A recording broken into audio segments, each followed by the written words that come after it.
What's up, YouTube? Go Blow Soup back here with my first MLB The Show 13 video.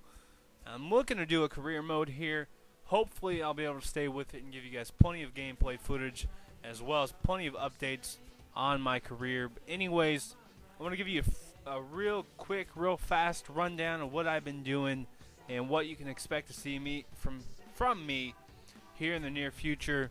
I've got some NASCAR, the inside line, career videos that are ready to be edited and thrown up on the website and on my YouTube page here, so that's probably the next thing you'll see from me.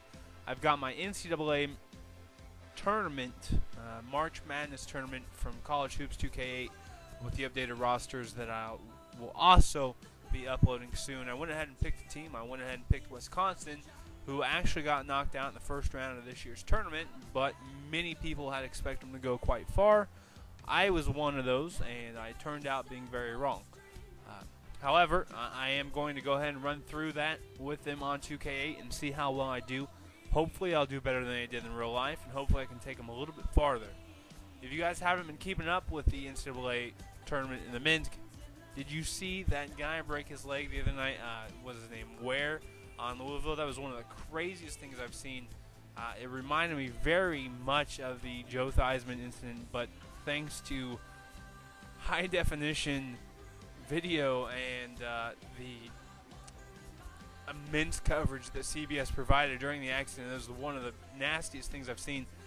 They're probably glad they stopped covering it after a few replays because it was very graphic and it was good to focus on something else, because that was pretty gross. You don't see that a lot, but I've seen it happen before. But you just don't see that every day. So it was a rare accident. Fortunately for Louisville, though, they still won the game and got to move on.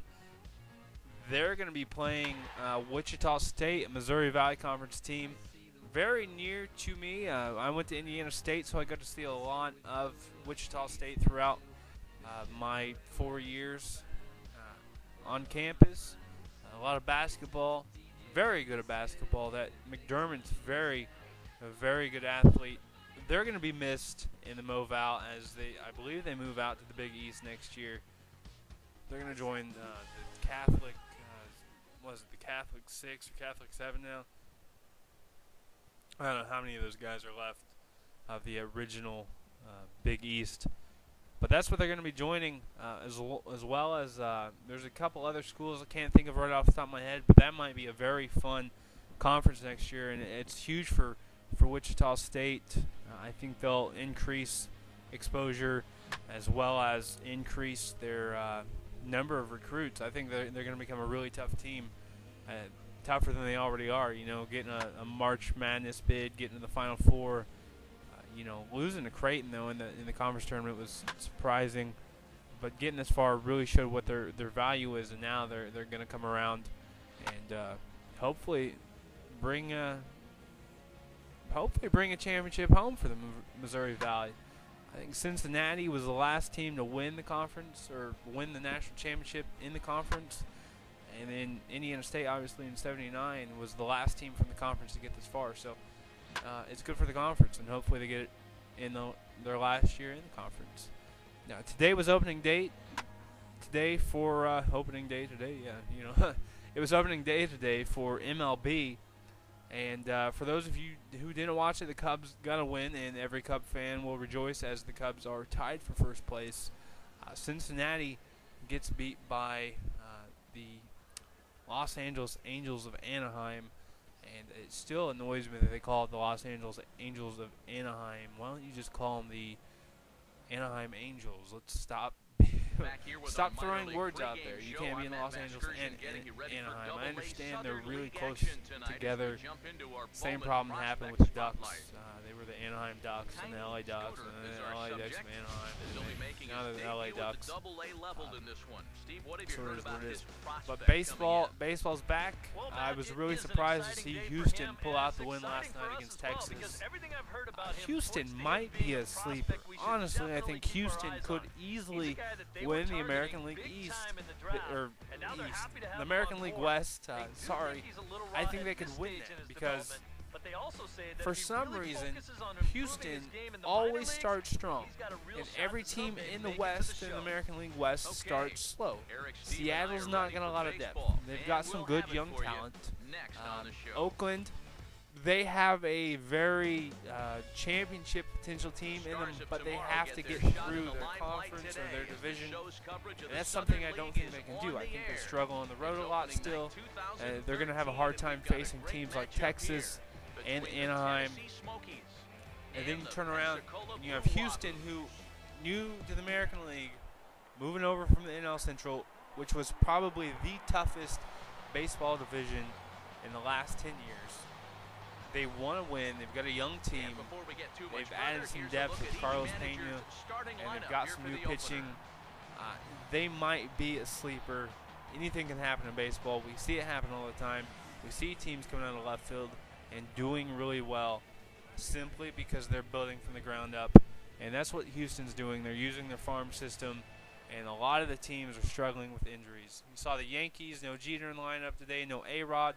They looked like a crazy rebuilding team. Same with Boston, but that kid for Boston, that left fielder, that Bradley Jr., I think that's his name, he looks phenomenal. A lot of speed, a lot of talent. I think he's going to be awesome. Straight from AA up to the pros. So let's see if Tiny Scooter can repeat that same trend. Let's go from the AA straight to the pros, and let's see if we can do it. Likely won't happen, but why not? So first at bat here of his AA career, and Tiny Scooter's down already in the bottom of the second with an 0-2 count. Not where you want to be as a batter, but he inside outs the ball to right field. A good drive, but not deep enough as the right fielder makes an easy catch on that one. And he's going to start off his career with an out, but a good at bat to say the least. After he runs in the first base coach there, a little upset, as I told you, with the pink arm sleeve and the pink glove. Tiny Scooter is all business. I mean, look at the stirrups on the socks. That's how he rolls. He's a businessman, here to play baseball, and he's here to get to the pros. So Scooter back up to bat. We've got a 3-0 lead. Bottom of the fourth. I'm going to get ahead in the count. Yes, this is what I'm talking about. A 97-mile-per-hour fastball, high just outside the zone. Tough to lay off that pitch because it is so close, but also smart. Good discipline shown there by Scooter. That's going to work on his way up. Looking for a fastball inside, but we get a slider low and away. Way to watch that one. And you can tell he's upset. That was a strike, but it was definitely a strike. It's quick complaining. All right, Scooter, take your pink armband and your teal-colored shoes and get yourself back in the box. All right, third pitch of the at-bat now.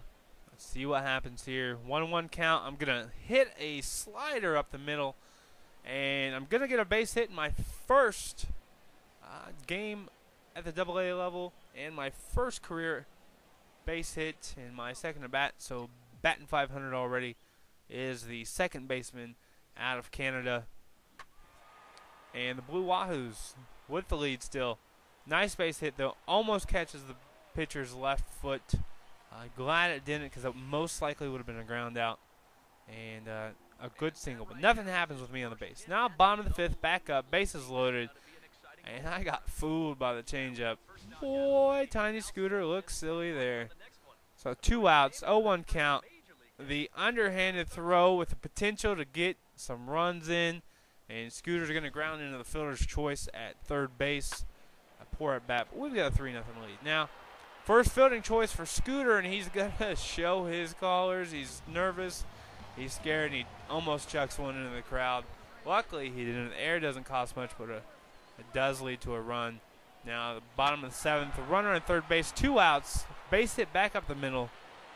Telling you, Scooter's got the timing down. It's just getting good contact on the ball, and he does that there. Good at bat. Now, you'll notice that the running meter has changed a little bit. From what I've heard, people like that. I enjoy it. I think it's awesome to have that up and down option rather than just, press R2, L2. But the second fielding choice there goes to the pitcher instead. Ninth inning, 2 outs. Ground ball to me we're going to end the game right there. The Blue Wahoos are going to walk away with the win. I'm getting a batting 500 in my first career game. I want you guys to stay tuned because I will have more of these videos coming, as well as more videos. And like the AT&T commercial says, we want more. We want more because we really like it, and we want more. And that's what I'm going to give you guys. Hopefully, I can give it to you soon because I know you guys have been waiting. And I know a lot of you guys have been watching. Almost 2,000 views on just that college hoops career video. I will get back to that and see if I can take Indiana State to the championship. But for now, I'm out. Remember to follow me on Twitter at GoBlowSoup. Follow my gaming Twitter at BacklogGame. Make sure you check out my blogs and see what I'm doing. I will post links to all of them below because I've got a lot going on, including a consulting business I launched. So if you want a website built or you have a small business that's trying to grow, get a hold of me, guys, and I will help you out. But for now, so long, and I will see you next time. Goodbye.